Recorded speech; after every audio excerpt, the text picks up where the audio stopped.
कहे गए हैं। किसके? स्वाध्याय के 5 भेद करे गए हैं। अब आप विचार करिए कि स्वाध्याय और पूजन में क्या अंतर होता है। आप इस विषय पर आप सोचें कि स्वाध्याय और पूजन में क्या अंतर होता है। देखो, स्वाध्याय जो का वाचना, निर्दोष ग्रंथों को उसके अर्थ सहित तथा शब्द और अर्थ दोनों का भव्य जीवों को श्रवण कराना वाचना है। मैं वाचना करता हूं, ठीक है ना। ये वाचन कर रहा हूं अगर किसी चीज को, मैंने शास्त्र सामने रखा, मैंने कहा कि निर्दोष ग्रंथ को, उसके अर्थ को तथा दोनों को भव्य जीवों को श्रवण कराना वाचना है। मैं वाचना कर रहा हूं मात्र वचनों के माध्यम से। फिर कहा प्रश्न, संशय को दूर करने के लिए अथवा कृत निश्चय को दृढ़ करने के लिए प्रश्न पूछना। जो हमारा निश्चय था, श्रद्धान था, मान लो कोई ऐसा गुड़ विषय चल रहा है, उसमें मेरे श्रावक के मन में प्रश्न उठता है, तो विद्वान का कर्तव्य है, साधु का कर्तव्य है, श्रवण का कर्तव्य है कि श्रावक को प्रक्षणा स्वाध्याय। आजकल जो शंका समाधान चल रहा है मुनिराजों का, मुनि पुंगव सुधा सागर जी का, परम पूज्य मुनि श्री प्रमाण सागर जी का शंका समाधान है, ये प्रक्षणा स्वाध्याय है। कौन सा स्वाध्याय है? प्रक्षणा। इसमें आप प्रश्न पूछते हैं और आपको प्रश्नों के माध्यम से हजारों लोग, लाखों लोगों को, दर्शकों को, सुनने वाले श्रोताओं को बहुत लाभ पहुंचता है। उन्हें भी कई गुण शास्त्रों का ज्ञान सुन करके याद हो जाता है। ये प्रक्षणा स्वाध्याय। अनुप्रेक्षा, जाने हुए पदार्थ को बार बार चिंतन करना। अब ये नहीं कि एक बार हमने जान लिया, भैया आप सर्ववार सिद्धि के जीव नहीं हो कि एक बार जो प्रश्न आ गया वो बार बार नहीं आ सकता, ऐसा नियम नहीं है। आप क्या कर सकते हो, आप उसी चीज को बार बार, पद्म पुराण है उसको जितनी बार पढ़ो पढ़ लो, आदि पुराण है उसको जितनी बार पढ़ सको पढ़ लो जीवन काल में, ठीक है ना। आप किसी भी विषय को बार बार पढ़ सकते हो, सुन सकते हो, श्रवण कर सकते हो, पूछ सकते हो। ये कौन सा स्वाध्याय है? अनुप्रेक्षा, बार बार। आमना, निर्दोष उच्चारण करते हुए पाठ करना। जैसे कहा सिद्धो वर्ण समामनाया, ये अपने व्याकरण ग्रंथ है, आचार्य सर्ववर्ण वर्णकृत कातंत्र व्याकरण, उसका सूत्र है सिद्धो वर्ण समामनाया। तो जो आमनाय शब्द वहां प्रयुक्त हुआ है वह निर्दोष उच्चारण करते हुए पाठ करने के लिए हुआ है। और भी कई कारण है व्याकरण सम्मत है, वो विषय लंबा है। धर्मोपदेश, धर्म का उपदेश करना, ये क्या है? धर्म का उपदेश, धर्मोपदेश नाम का स्वाध्याय है। अब इसके बाद अगर हम देखें तो प्रायश्चित के बाद विनय हो गया, भैया व्रत हो गया, स्वाध्याय होगा। अब हमें केवल चर्चा ये करनी थी कि पूजन और स्वाध्याय में अंतर। अगर आप ये समझ गए पूजन और स्वाध्याय में अंतर, तो आपको तप की वृद्धि होगी। जैसे पूजन में हम क्या करते हैं, हम अपने दुखों को भगवान के सामने बताते हैं, और स्वाध्याय में दुखों से छूटने का उपाय होता है। ध्यान से सुनना, पूजन में हम अपने दुखों को भगवान के सामने बताते हैं, लेकिन स्वाध्याय में दुखों के छूटने का उपाय होता है। सुन लिया ना। पूजन में हम दुख रोते हैं और स्वाध्याय में हम दुख खोते हैं। ये अंतर है, पहला अंतर। दूसरा अंतर, पूजन में हम जो बताते हैं वह हमें पहले से ज्ञात होता है, वो हमें पता होता है, पर स्वाध्याय में हमें वह पता चलता है जो हमें पता नहीं था। दूसरा अंतर कि पूजन में हम वह गाते हैं, वह बताते हैं जो हमें पहले से पूर्व निर्धारित है कि देव साज गुरु बेस्तित अंकर सिद्ध प्रभु जी की गुण गाऊं, कर्मों की शोधक बहनी जले, आदि आदि। हम भवन मन मन में घूम चुके, आदि आदि बहुत सारी जो है, भटक चुका हूँ, संसार में हूँ, 84 लाख योनि में भटका हूँ, आदि आदि विषय। फिर इस गति में गया, फिर उस गति में गया, फिर वहां से आया। ये सब पूरा का पूरा वर्णन जो था पूजन में निकल आता है। लेकिन स्वाध्याय में वह पता चलता है जो हमें स्वयं पता नहीं था, लेकिन नूतन विषय के साथ हमें प्रस्तुत हो गया। तीसरा अंतर, पूजन की पंक्तियां रोज दोहराई जाती है। ध्यान से सुनना, पूजन की पंक्तियां रोज दोहराई जाती हैं, लेकिन पर स्वाध्याय में रोज नित नया, नूतन और नवाचार से सहित होता है। वह क्या है? स्वाध्याय। अब पूजन में जो चौथा अंतर है, पूजन में हम भगवान के गुणों का गुणानुवाद करते हैं, लेकिन स्वाध्याय भगवान बताते हैं यह सब गुण तेरे ही हैं। स्वाध्याय क्या बताता है कि ये जो तू गुणों का गुणानुवाद कर रहा है यह मेरे ही अकेले नहीं है, यह तेरे में भी है, तेरे में सत्तावान भगवान बैठा है। अब विचार करो कि जो स्वाध्याय है, पूजन है, उस पूजन को हमें जानना है और समझना है। कई आचार्यों ने कहा है कि स्वाध्याय परमं तपः, सही बात है। अब इसके बाद व्युत्सर्ग हो गया, व्युत्सर्ग को भी हम समझ लें, इसके बाद हम नया विषय लेंगे कि व्युत्सर्ग जो है उसमें कहा बाह्याभ्यंतरोपध्यो, तत्वार सूत्र में आया है कि व्युत्सर्ग त्याग को व्युत्सर्ग कहते हैं, छोड़ने को व्युत्सर्ग कहते हैं। विसर्जन कर दिया, वायुपाधि व्युत्सर्ग और अभ्यंतरोपाधि, आभ्यंतरोपाधि व्युत्सर्ग होता है। धन आदि बाह्य पदार्थों का त्याग करना वायुपदी व्युत्सर्ग है। और आभ्यंतरोपदी व्युत्सर्ग क्या है?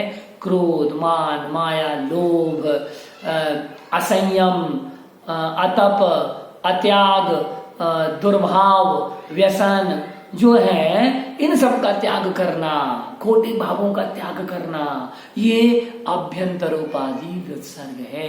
ये भी एक तप है। अगर आपने क्रोध को क्या कर लिया, वशीभूत कर लिया, उसको त्याग कर दिया, मान का त्याग कर दिया, अहंकार का त्याग कर दिया, मायाचारी का त्याग कर दिया, तो समझ लो आप भी तपस्वी हैं, तप तो कर रहे हो। लेकिन मैं अभी महाभारती तपस्वी नहीं कहूंगा, वो अंतर है, विषय अलग है। अब देखिएगा ध्यान, आजकल मेडिटेशन का जमाना है साहब, सब लोग मेडिटेशन करने के लिए लगे हुए हैं, लेकिन ध्यान विषय जो है, ध्यान मूलभूत महाव्रतियों का, ग्रह त्यागियों का विषय है। क्या? ज्ञानध्यानम, ज्ञान और ध्यान साधुओं का विषय है। रेण सार ग्रंथ में कहा गया है ज्ञान और ध्यान ये साधुओं का विषय है। दूसरा श्रावकों के लिए कह दिया गया कि दान और पूजा, दान करना, पूजा करना ये श्रावकों का कर्तव्य है। लेकिन अगर हम देखें श्रावक के 60 कर्तव्यों में देखा जाए तो कहा है कि देव पूजा, गुरुपास्ति, स्वाध्याय, संयमस्तपः, दानम चेति गृहस्थानम, षट्कर्माणि दिने दिने। कहा कि नहीं कहा? देव पूजा, गुरुपास्ति, स्वाध्याय, संयम, तपः, ठीक है ना, दानम चेति गृहस्थानम, षट्कर्माणि दिने दिने कह दिया। अब देखिए ध्यान का विषय बहुत बड़ा विषय है। इसमें कहा कि जो ध्यान है, इस ध्यान का लक्षण क्या है? तो कहा उत्तम सहनस्य एकाग्र चिंता निरोधो ध्यान मांतर मुहूर्तात्, अर्थात उत्तम सहन वाले का अंतर मुहूर्त पर्यंत एकाग्रता से चिंता का रोकना ध्यान है। अब ध्यान कितने प्रकार का? तो कहा आर्द्र, रौद्र, धर्म शुक्लानि, आर्द्र ध्यान, रौद्र ध्यान, धर्म ध्यान और शुक्ल ध्यान, ये ध्यान के भेद हैं। अब इसके बाद में ये हमने आपको कुल मिलाकर के अंतरंग तप और बहिरंग तप के भेद बता दिए। अब कई साधु, कई बार आचार्य ये मानते हैं कि स्वाध्याय परम तप है और कई इसका विरोध कर देते हैं। विचार करो, स्वयं का अध्ययन करना क्या अतप है? ऐसा तो नहीं है। साधु भी स्वाध्याय करता है, श्रावक भी स्वाध्याय करता है, लेकिन हम यहां पर देखें तप बिना ज्ञान का तप और बिना तप का ज्ञान दोनों घातक हैं। इस बात को समझ लो। ज्ञानी तपस्वी होना चाहिए और तपस्वी ज्ञानी होना चाहिए, ये दो बातें मुख्य हैं।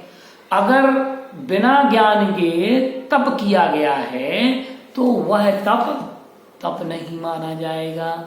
अज्ञान पूर्वक किया गया तप कहीं ऐसा तो नहीं बाल तप में देख लिया जाएगा, मूल तप में देख दिया जाएगा, क्योंकि हम पढ़ते हैं 64 में दीप्तम च तप्तम च तथा महोग्रम घोरम तपो घोर पराक्रमस्सा ब्रह्मा परम घोर गुणशरंता स्वस्तिक क्रियासु परमर्षि हो ना।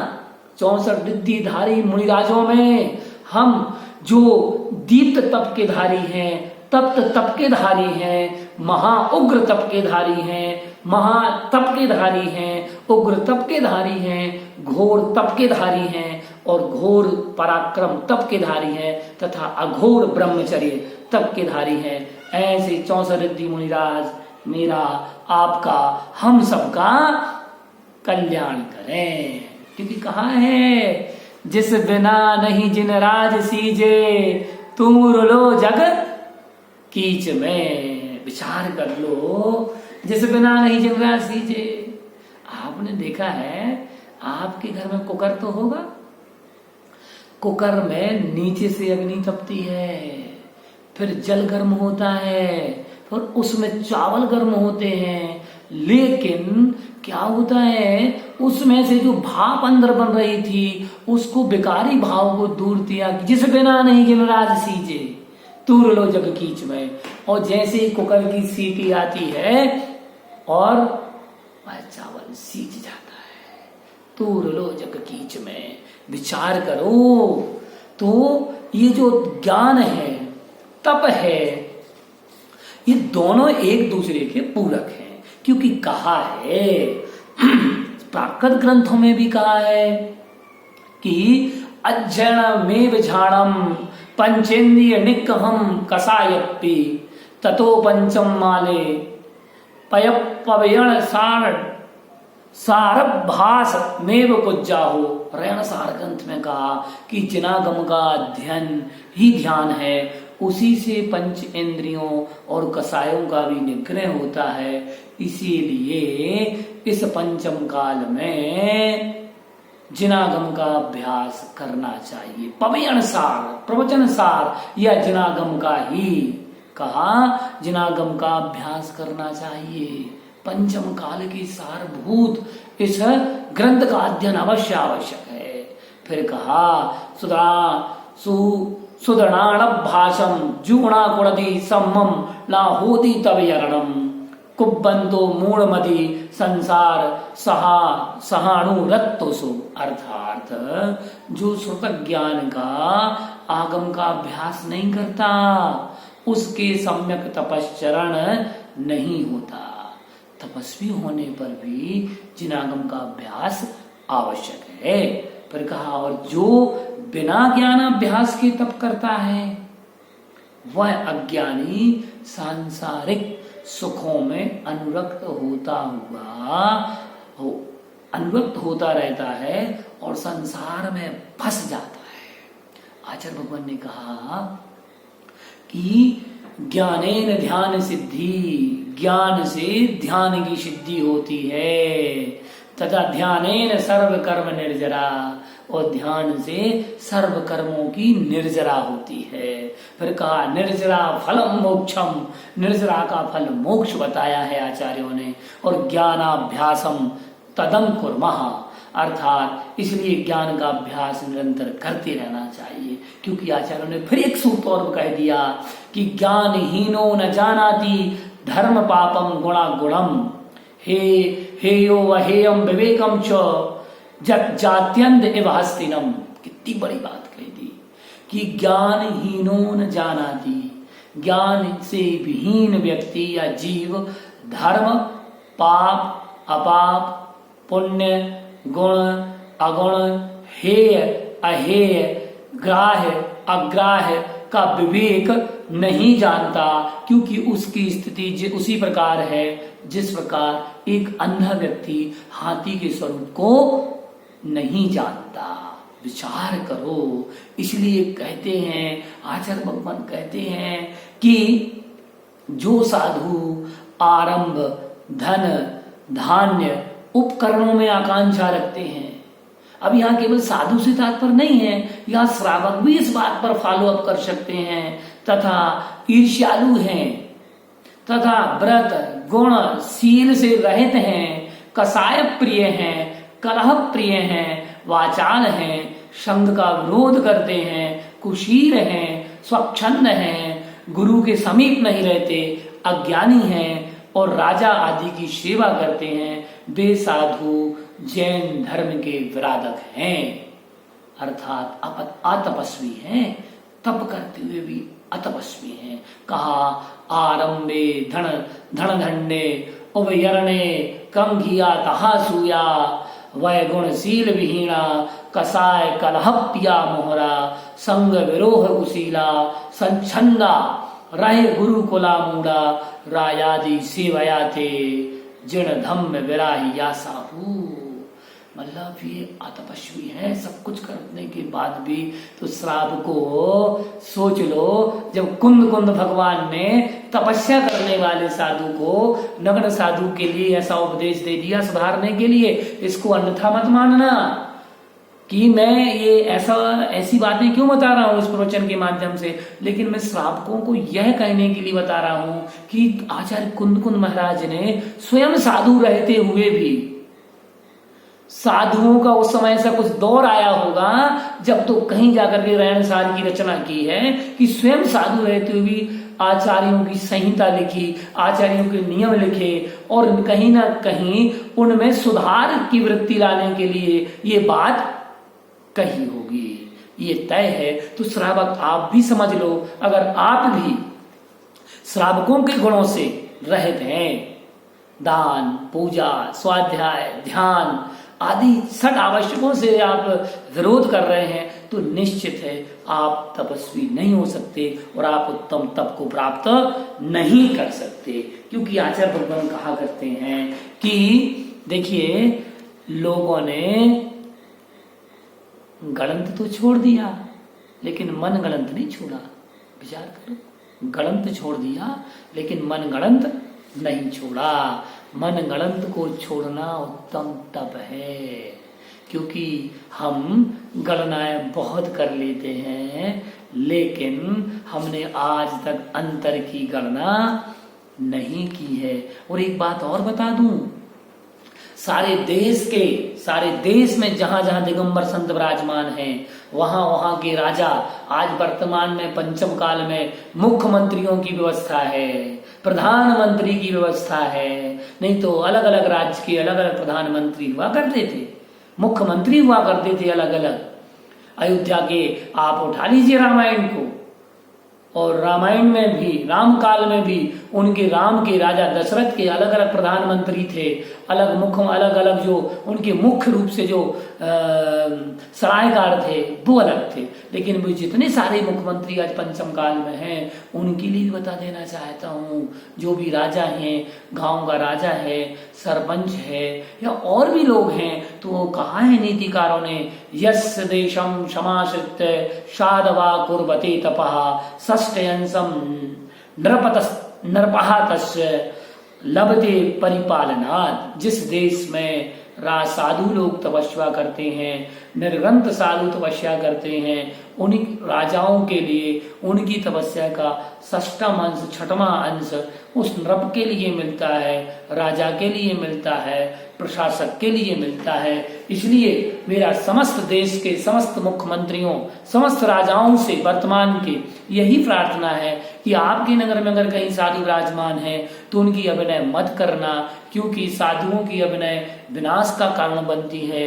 इसीलिए क्योंकि आप सब भारत देश के राजा हैं, मुख्यमंत्री हैं, आप कहीं से कहीं तक किसी भी जाति, किसी भी धर्म के साधुओं का अपमान ना करें। वो कहीं अपमान होता है तो निश्चितता आप उन पर ध्यान भी दें और उनके लिए विशेष विशेष कानूनों को भी बनाएं, क्योंकि यही आपकी तपस्या है और आपकी तपस्या का फल भी यही है कि आप पुण्यशाली जीव हैं कि आज आपको साधु मिले हैं। क्योंकि कहा जाता है, मैं अंतिम वाक्य बोल रहा हूं, ना चांद चाहिए ना फलक चाहिए। मैं अपने आचार्य महाराज से कह रहा हूं कि ना चांद चाहिए ना फलक चाहिए, मुझे तो सिर्फ गुरुदेव आपकी एक झलक चाहिए। क्योंकि बहुत समय व्यतीत हो गया गुरुदेव, कोरोना काल में आपके दर्शन नहीं मिल पा रहे हैं, इसलिए मेरे मन में भाव आ रहा है कि ना चांद चाहिए ना फलक चाहिए, मुझे तो सिर्फ गुरुदेव आपकी झलक चाहिए। इन्हीं भावनाओं के साथ बोलिए उत्तम तप धर्म की जय। कल पुनः हम इसी समय पर उपलब्ध होंगे और अगले धर्म के त्याग धर्म पर हम आपको व्याख्यान प्रदान करेंगे। और अगर आपका ये लाइव प्रसारण अगर रह गया हो तो आप डॉक्टर आशीष जैन यूट्यूब चैनल पर जाकर के इस वीडियो को खोल करके आप पूरा प्रवचनांश या शास्त्र सभा का सारांश आप सुन सकते हैं। इन्हीं भावनाओं के साथ बोलिए उत्तम तप धर्म की जय।